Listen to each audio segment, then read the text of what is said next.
기도하겠습니다. 좋으신 아버지 하나님, 오늘도 저희들에게 이 아침의 시간을 허락하여 주시고 또 말씀으로 이 하루를 출발할 수 있게 하시니 감사를 드립니다. 벌써 2024년도의 끝자락에 와 있습니다. 이 자리까지 인도해 주신 하나님께 감사를 드리며 이제 얼마 남지 않은 2024년도 주님 안에서 잘 마무리하게 하여 주시고 다가오는 2025년도에는 더욱더 주님의 성품을 닮아가는 우리의 삶의 자리가 되게 하여 주옵소서. 또한 주님께서 우리 가운데 오셨지만 여전히 세상은 주님을 알아보지 못하고 여전히 헛된 것을 향해 살아갈 때가 있습니다. 그러나 아버지 하나님, 그럼에도 불구하고 하나님께서는 하나님의 때와 섭리를 향해서 묵묵히 걸어가셨고 또 마침내 하나님의 영광을 향해 드러내고 계심을 믿습니다. 주님, 오늘 우리를 지명하여 부르신 하나님의 뜻이 무엇인지 알게 하여 주시고 우리 삶 속에 하나님의 거룩한 뜻을 이루어가는 삶의 자리가 되게 하여 주옵소서. 그래서 하나님께서 이 땅에 오셔서 많은 사람들을 구원하는 대속의 제물이 되셨고 하나님 나라를 이루기 위해 서었던 삶을 우리 마음속에 새기면서 다시 한번 주님께서 이루고자 하셨던 하나님 나라를 향해 용기 있게 살아가는 우리의 삶의 자리가 되게 하여 주옵소서. 말씀으로 나갑니다. 성령님을 통해 오늘도 도와주시옵소서. 우리 구주 예수 그리스도의 이름으로 기도드립니다. 아멘. 오늘 우리에게 주신 말씀 누가복음 23장 6절에서 12절입니다. 빌라도가 이 말을 듣고서 물었다. 이 사람이 갈릴리 사람이요?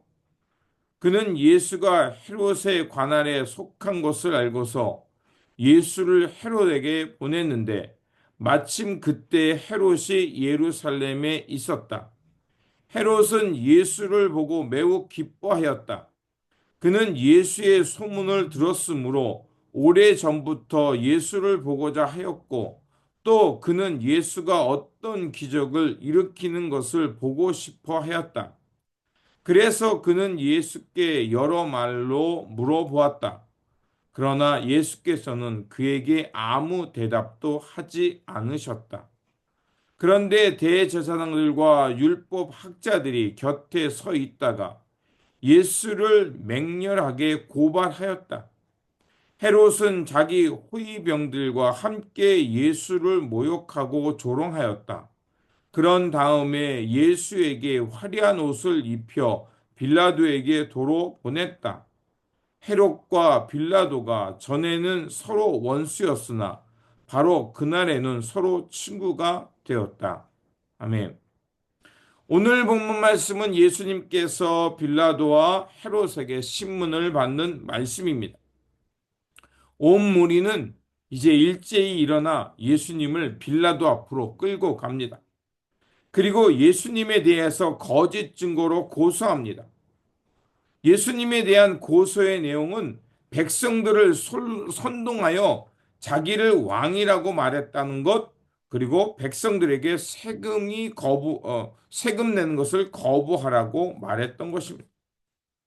하지만 주님께서는 사람들에게 자신이 왕이라고 말씀하지 않았습니다. 예수님께서는 그들을 구원하기 위해 이 땅에 오신 그리스도, 말씀의 성취자라고 말씀하셨고, 또 예수님께서는 가이사의 것은 가이사에게, 하나님의 것은 하나님에게라는 말씀을 하시면서 너희들이 누구에게 지금 충성하고 있는가 돌아보라고 말씀하셨습니다. 그럼에도 사람들은 예수님을 정치적, 민족적 반역자로 오도하고 예수님을 이렇게 세상 법정에 고발한 겁니다. 빌라도는 세 번이나 예수님에 대해서 신문했지만 예수님의 잘못을 찾지 못했습니다. 그리고 예수님이 갈릴리 출신이라는 것을 알고서 예수님을 분봉왕 헤롯에게 보냅니다. 헤롯은 예수님에 대해서 궁금증을 가지고 있었습니다. 그래서 예수님에 대한 소문을 들었다가 예수님이 보고서 매우 기뻐했습니다. 왜냐하면 예수님이 자기 앞에서 기적을 베푸는 것을 보고 싶었기 때문에 그렇습니다. 그러나 예수님께서는 그 물음에 아무런 대답도 하지 않았죠. 왜 예수님께서 대답하지 않았을까요? 그가 이미 예수님을 비방하고 조롱한다는 것을 알았고, 하나님에 대한 관심, 하나님 나라에 대한 관심이 아니라 그저 하나님, 예수님에 대한 호기심, 그 호기심 속에서 자기 궁금증을 해결하기 위해 예수님을 보고 싶었던 겁니다.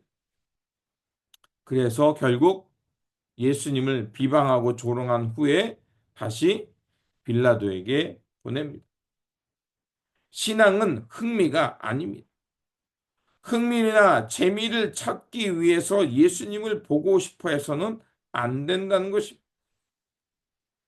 예수님에 대한 관심이 있어야 진리에 대한 추구가 있고, 또 예수님께서 행하신 그 삶이 무엇인지에 대해서 우리가 배우고 익혀갈 때 우리의 삶은 그 하나님 나라를 향해 살아갈 수 있는 겁니다.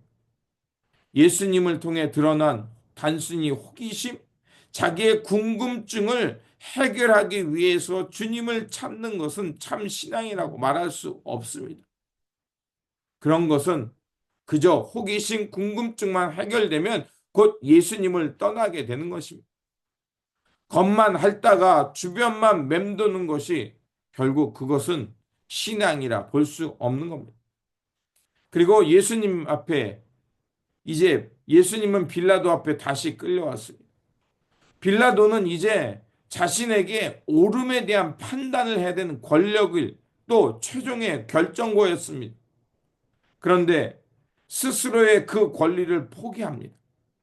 자기는 예수님에 대한 심판에 대해서, 언도에 대해서 책임 없다고 말하면서 그 책임을 다하지 않고 결정과 예수님의 그 사건을 죽음으로 내모는 일에 그저 방관합니다.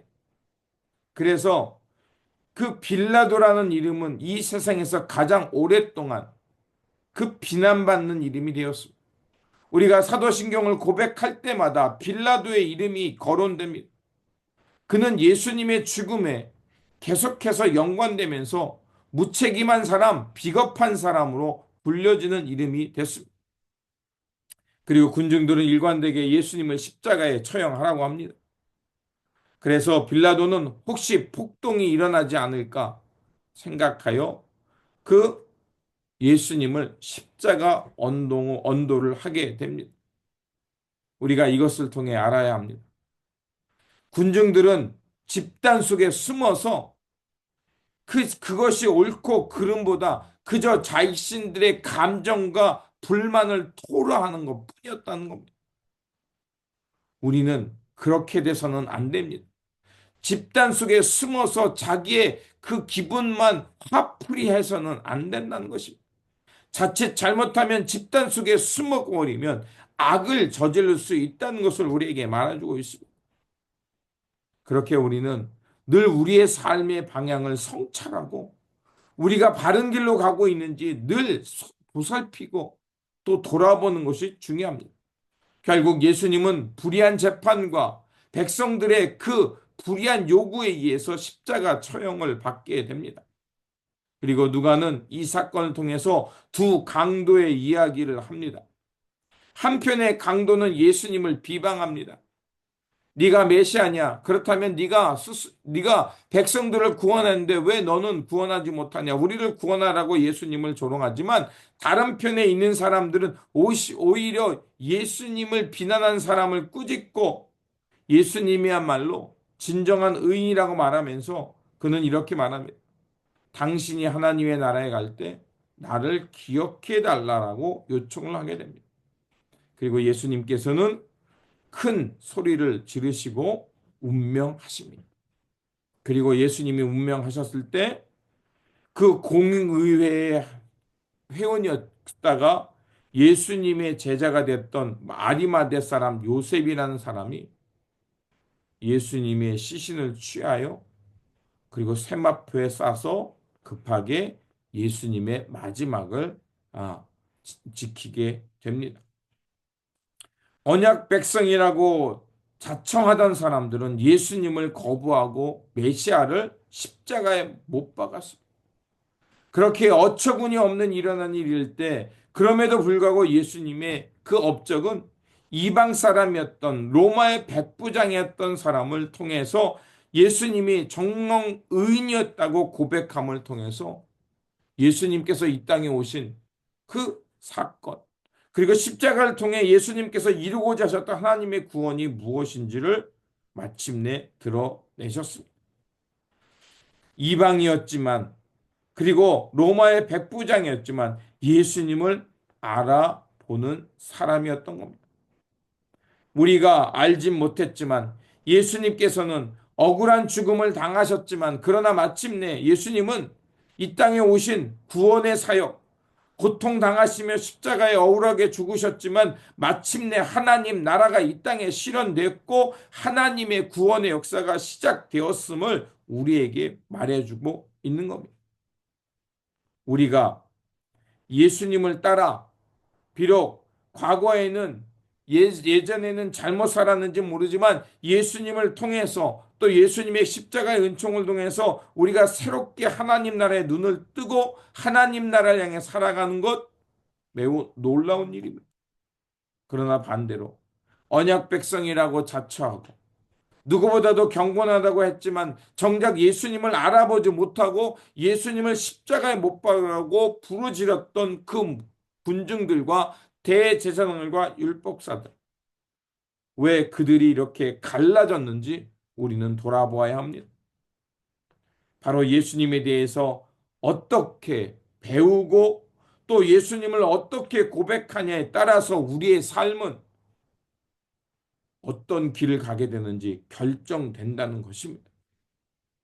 예수님 옆에 달렸던 행악자들, 그들도 주님의 그 십자가 앞에서 확연하게 갈라졌습니다. 또한 언약 백성이라 자청했던 그들과 로마의 백부장이 했던 그 백부장과 그 언약 백성들의 대표자였던 대제사장과 확연하게 갈라졌습니다. 그 분기점은 예수님을 어떻게 고백하는지, 그리고 그 예수님을 향해 어떻게 끝까지 충성하는 것에 따라서 갈라진다는 것입니다. 절대 절명의 순간에 예수님을 향해 끝까지 믿음의 고백으로 그것을 용기 있게 살아날 때 우리는 예수님의 신실한 제자라 평가받게 될 것이고 하나님 나라에 마침내 이르게 되는 사람들이 될 거라 믿습니다.